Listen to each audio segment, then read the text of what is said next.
My fiancée posted, "Last night of freedom before I'm stuck with him forever," during her bachelorette party. I commented, "Congratulations on your freedom." Then I posted our Ring doorbell footage from last Tuesday. Her mom called me furious within 30 minutes. I, 29 male, was scrolling Instagram Saturday night when I saw it. My fiancée Qley, 27, posted a video from her bachelorette party with that caption. The wedding was supposed to be in 3 weeks. In the video, she's dancing on some guy, drink in hand, her maid of honor Brittany cheering her on. The comments from her friends were worse. "Get it all out of your system, girl. Poor Derek has no idea what he's missing." That's not the only guy she danced with tonight. I sat there for maybe 2 minutes, then I commented, "Congratulations on your freedom." Within seconds, my phone started blowing up. But I wasn't done.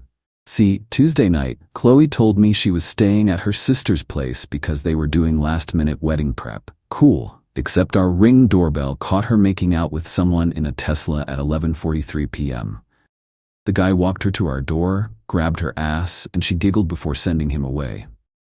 I posted the video on her bachelorette post with the caption, "Tuesday's preview of that freedom, I guess." Her mom Diane called within 30 minutes. "Derek, what the hell are you doing? Delete that right now." "Why? It's just our doorbell footage. You're humiliating her over one stupid mistake." "One? Check the timestamp, Diane. This was 4 days ago. The bachelorette party is just round 2. You're really gonna throw away 3 years over this? The wedding is in 3 weeks. We've paid deposits." Sounds like a Qley problem. I hung up. The bridesmaid group chat started flooding my phone. Yeah, they accidentally left me in it months ago. Brittany, "OMG, someone get that video down now. Qley's sister Emma, he's lost it. Someone call him." Random bridesmaid, "Wait, is that Josh's Tesla?" Josh, her just a friend from CrossFit. Qley called 67 times. I didn't answer. Instead, I called the venue and canceled everything in my name. Messaged our photographer friend, who was doing it as a favor. Posted in our wedding Facebook group. "Wedding's off. Refunds will be processed for gifts already sent." Then I packed a bag and went to my brother's place. Update 1, woke up to the extinction burst. Wait, no, scratch that. Too predictable. Woke up to something worse. Qley had orchestrated a whole response campaign.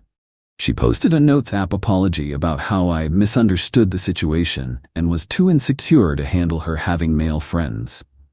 But here's the thing about Qley. She's not as smart as she thinks. She included in her post, "Derek has always been controlling about Josh even though nothing ever happened. Except I'd never mentioned Josh's name anywhere." She just outed herself. The comments started turning. Wait, how did she know it was Josh in the video? Girl, this isn't the defense you think it is. So Tuesday wasn't wedding prep?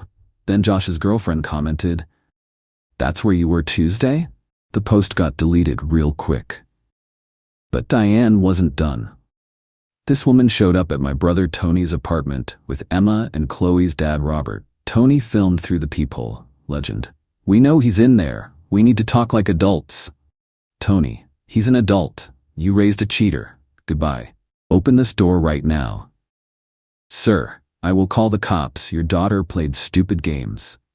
They left after neighbors started poking their heads out. But the real kicker came that afternoon. Qley Venmo'd me $2,500 with the message for my half of deposits. I sent it back with, "Keep it, consider it a freedom tax." She sent it again with, "Stop being petty." Sent it back, "Stop being a cheater."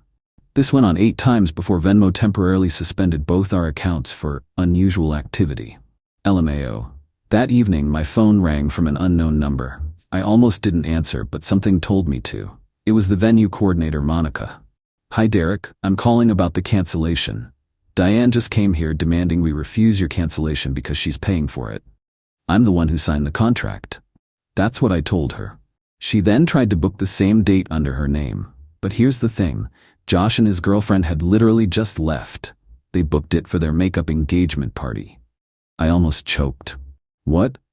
Yeah, apparently they're working through things. His girlfriend was very loudly explaining how her boyfriend's homewrecker phase was over. The karma was instant. Update 2. Monday morning, I went back to our apartment while Qley was at work. Time to pack my stuff, except I found her there with 3 suitcases, loading up her car. "Taking a trip?" I asked. She jumped. Derek, you scared me. It's my apartment. I'm going to stay with my parents for a bit, give you space to think. Already thought, we're done. Her face crumpled into tears, but not sad tears, angry tears. 3 years. You're throwing away 3 years over one kiss. 2, at minimum, that I know of. It didn't mean anything. Josh is just, he's going through stuff with his girlfriend, and decided to go through you to get over it? She got nasty then. You know what? Yeah, he did. Because he actually makes me feel wanted. You've been so focused on your stupid promotion that you barely touched me for months. I was working overtime to pay for our wedding. Whatever, you're boring anyway. Josh has a boat. A boat. She threw away our relationship for a dude with a boat. Cool. Enjoy the boat. I'll enjoy keeping my dignity. She tried to storm out dramatically, but her suitcase wheel got caught on the door frame. She had to awkwardly yank it free. Killed the whole exit. 20 minutes after she left, I got a text from an unknown number. It was Josh. Hey man, I know this is awkward, but can you tell Qley to stop calling me? I'm trying to fix things with my girl and she won't leave me alone.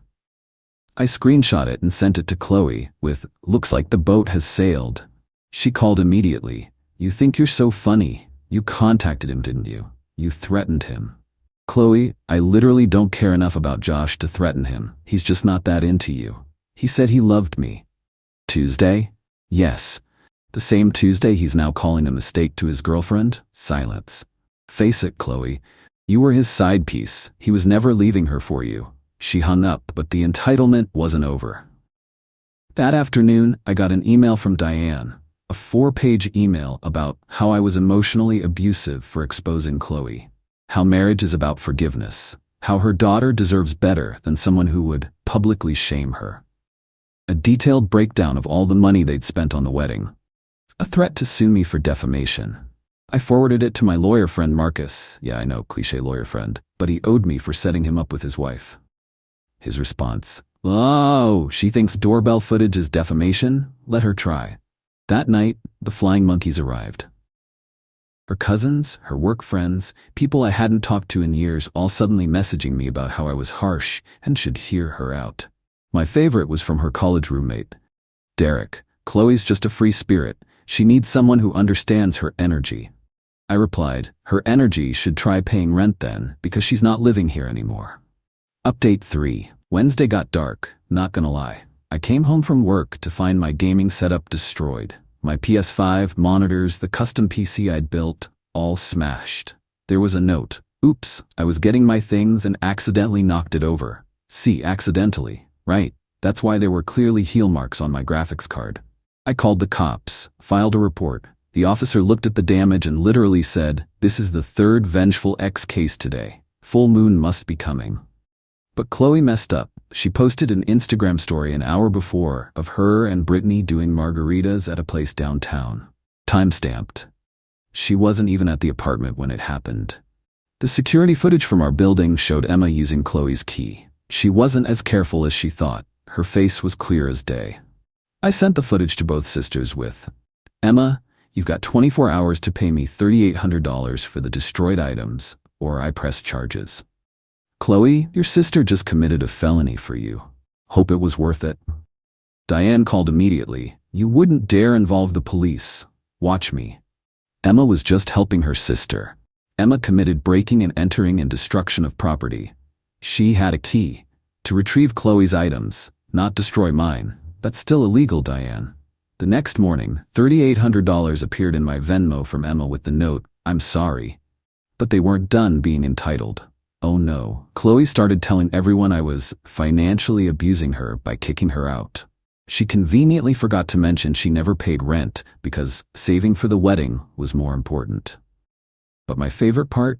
Josh's girlfriend reached out to me. Hey, I know we don't know each other, but thank you for posting that video.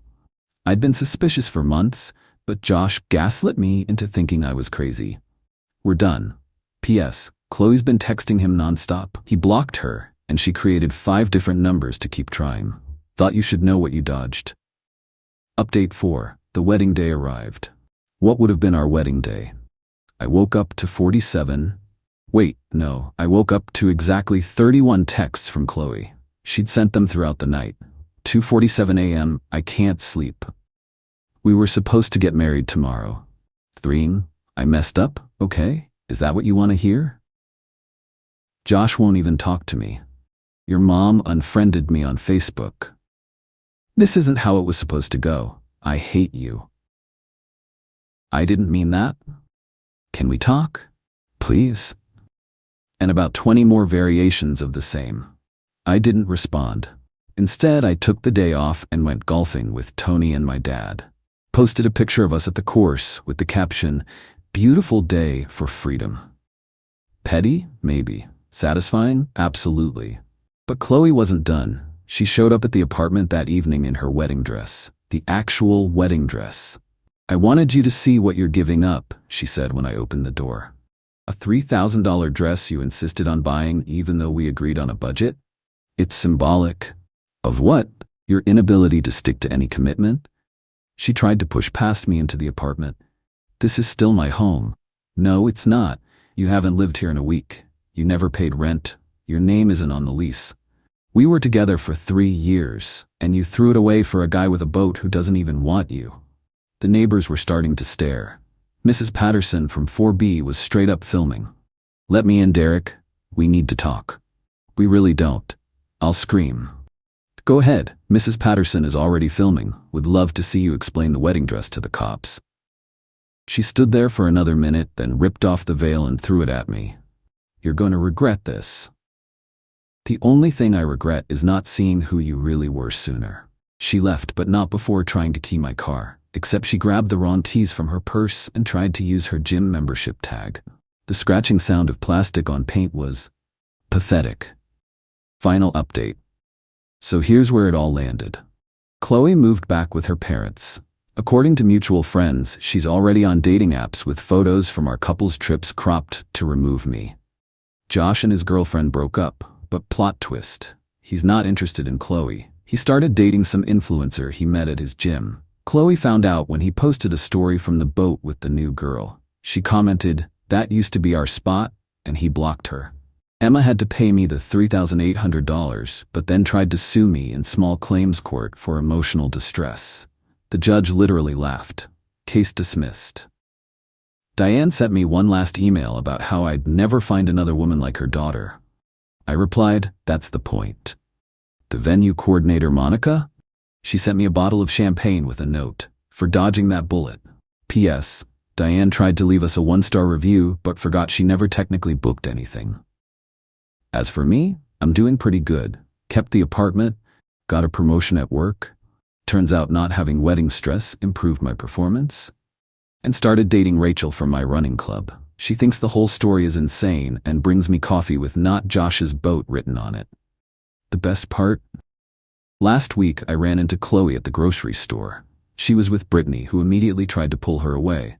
But Qley stopped and said, "Derek, I just want you to know. I'm in therapy now." Good for you. My therapist says I have commitment issues and a problem with accountability. Sounds about right. She also says I should apologize, so I'm sorry for the Tesla thing.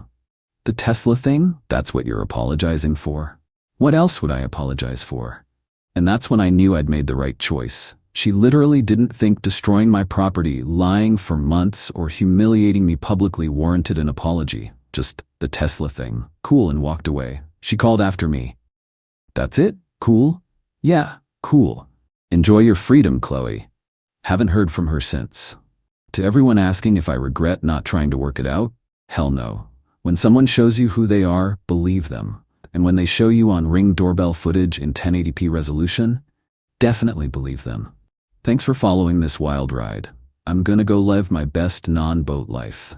Edit, stop asking for Qley's Instagram. Let's not do that. Edit 2. For everyone saying this is fake because no one would show up in a wedding dress, you've clearly never dealt with a narcissist having an extinction burst. The dress was about making me feel guilty, not about logic. Edit 3. Josh's new influencer girlfriend found this post and DM'd me. "LMAO, the boat, so that's fun."